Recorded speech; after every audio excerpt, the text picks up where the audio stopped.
বর্তমানে পুরুষরা ডিভোর্স দেয় না, বর্তমানে নারীরা বেশি ডিভোর্স দেয় এখন বেশি। কথা বলেন ঠিক কিনা? একটু উল্টাপাল্লা হলি নারী কয় তুই আমার 4.5 টাকা জীবনে আমার কি দিছস, তুই আমার কি দিছস, তোর সাথে 20 বছর সংসার করলাম কি দিছস। না মা বোন, এটা ঠিক না, এটা ঠিক না।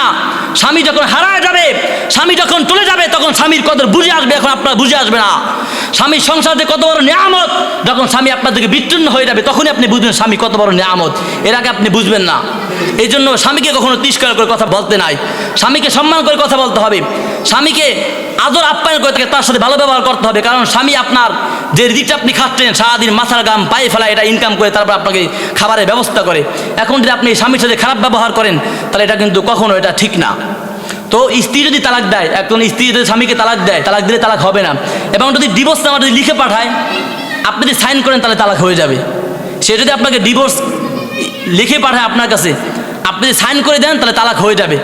যতদিন পর্যন্ত আপনি সাইন করবেন না, এটা কখনো তালাক হবে না, আপনার স্ত্রী সে সারা জীবনই থাকবে। তা আমার আলোচনা আপনারা বুঝতে পারছেন?